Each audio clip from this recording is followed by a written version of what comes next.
Hello, 6th graders and 8th graders. Happy Tuesday. I look forward to entering all of your grades this morning for Nearpod, Vocab quiz, and this worksheet yesterday. Please remember that you do need to do all the parts of the lesson to get credit.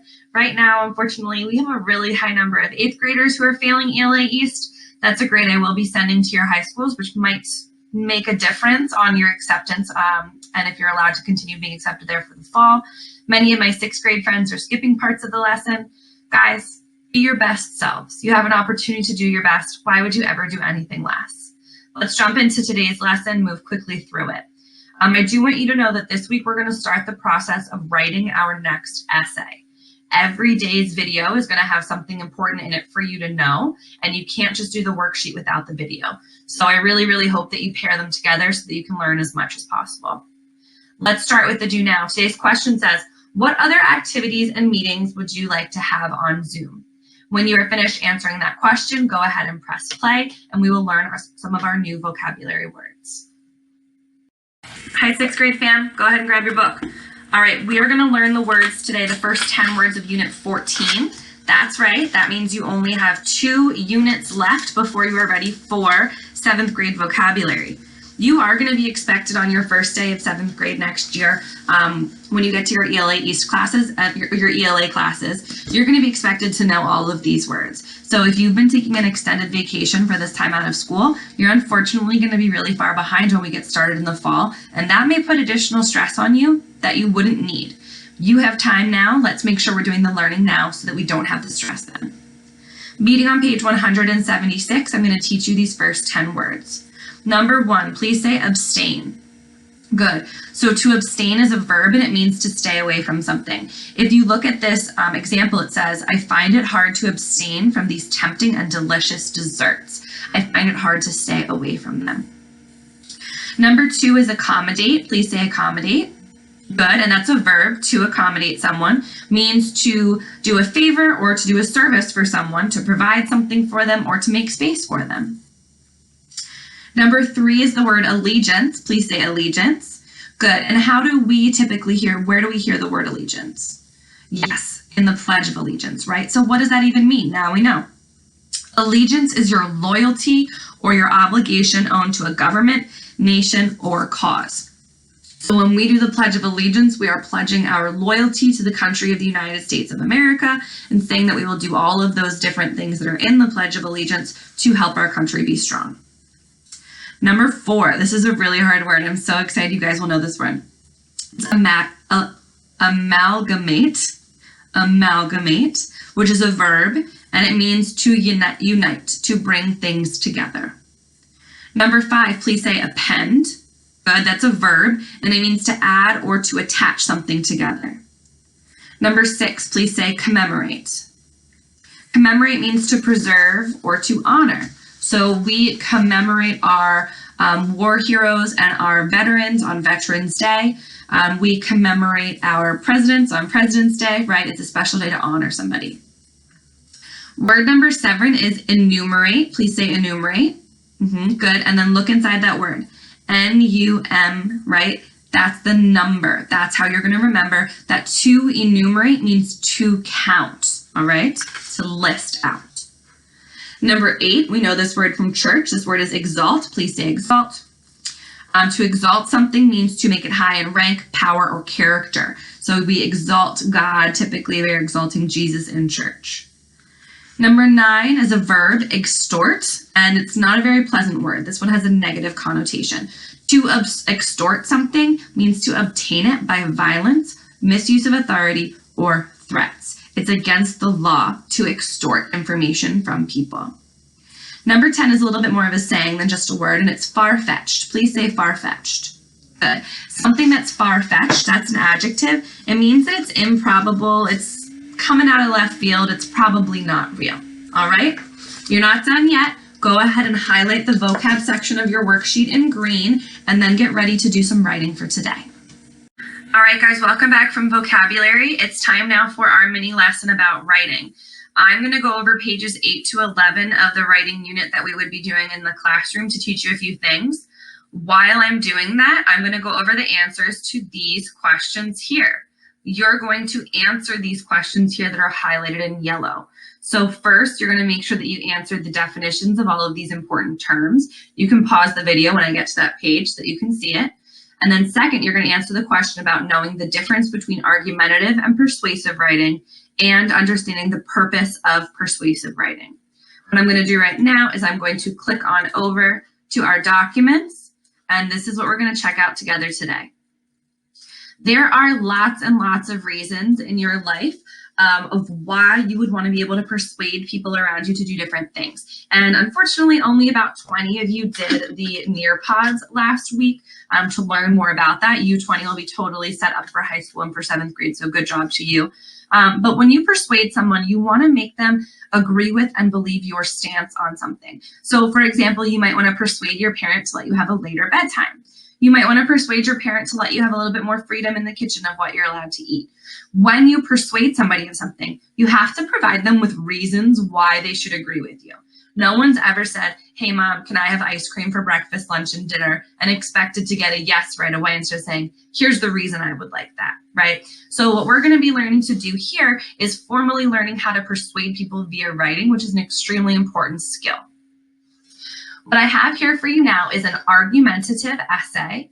This essay is going to be arguing about the use of metal baseball bats for children playing baseball. So baseball can be played with a cork bat, a wooden bat, or a metal bat. And this writer that we're going to read together today as a mentor is going to show us how to write an argumentative essay by telling us about metal baseball bats. I'm going to read this to you and you can follow along on your screen. I would suggest making your YouTube video full screen for this part because there are not notes in this one little section here. On March 11th, 2010, a high school pitcher in California was facing a player using a metal bat.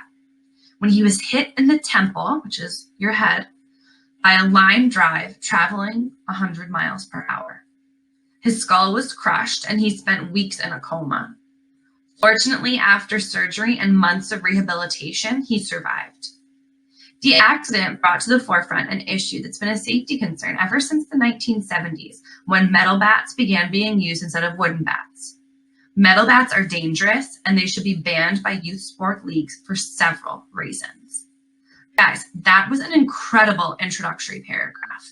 The attention catcher had my heart racing about this guy getting hit in the head with a baseball going 100 miles per hour. We learned a little bit of history on this topic, and we learned this writer's thesis statement that metal bats are dangerous and that they should be banned from youth sports. Let's see how these ideas and this thesis is going to be supported in our body paragraphs. Baseballs hit with metal bats travel at a higher rate of speed than those hit with wooden bats. Researcher J.J. Crisco studied aluminum bats and found that they produce a trampoline effect, which means the baseball springs off of the bat at a high rate of speed. This happens so fast that pitchers and infielders don't have time to react, which places them in danger. The New York Times reported that the baseball hit with metal bats travel almost 20 miles per hour faster than baseballs hit with wooden bats. This is a huge difference to a player trying to make a play on a line drive in time. Consequently, the high rate of speed makes using metal bats dangerous. Check out that paragraph had an opening and closing sentence in there. It had two pieces of evidence from reliable people and sources that were mentioned as well. And I want you guys to know as I read this that this is written by someone who is your age. So this is the level and quality that your writing should be on this topic. This person is in middle school that wrote this as well. Our next supporting paragraph. In addition, there have been many instances of players getting hurt by baseballs hit with metal bats. According to the Consumer Product Safety Commission, between 1991 and 2001, 18 players were killed by batted balls, and only 2 of those involved wooden bats. This proves that wood bats are safer than metal. Also, the New York Times reports that several lawsuits have been won by parents who sued metal bat makers after their child had been hurt. After being presented with evidence about the dangers of aluminum bats, judges and juries agreed that they are responsible for injuries. Therefore, a high rate of injuries proves that metal bats are unsafe. Now, this next paragraph, guys, is a different kind of body paragraph. The first two support the thesis. The third one does something different.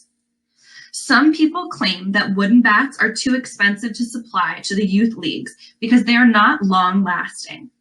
This is true. Even so, a high cost should not matter when safety is concerned.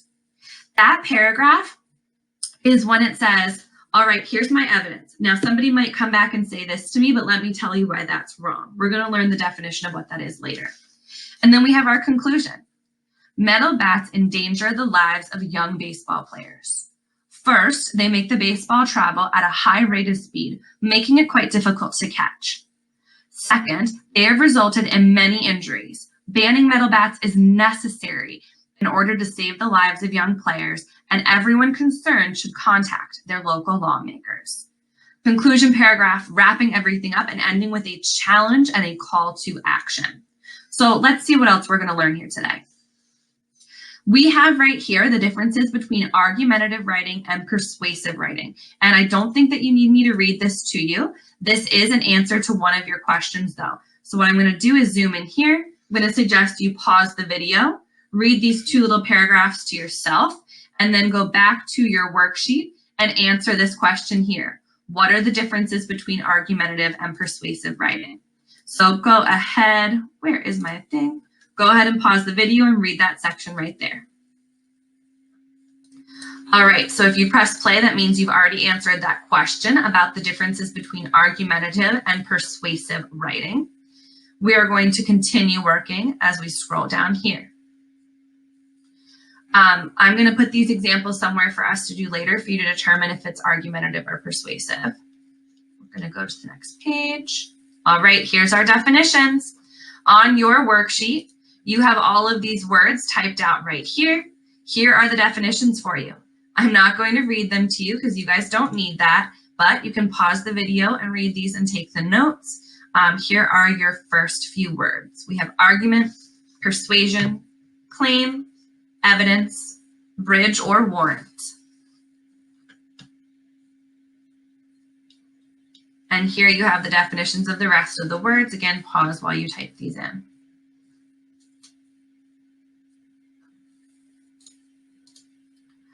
All right, you should have found all of the answers to these questions in the video and in the screenshots that I just shared with you. It's time for you to spend 30 minutes reading your dear book, and I look forward to seeing you tomorrow. For the rest of this week, I need you to remember to do every lesson the day that it's due. Here's why. One day we're going to write a thesis, and I'm going to approve it that same day. One day we're going to pick a topic, and I'm going to approve it that same day. So we need to really be working on real time together. Be safe. I look forward to hearing about some successful family teacher conferences, and I cannot wait to get closer to 100% of engagement from my students. Have a great rest of your day.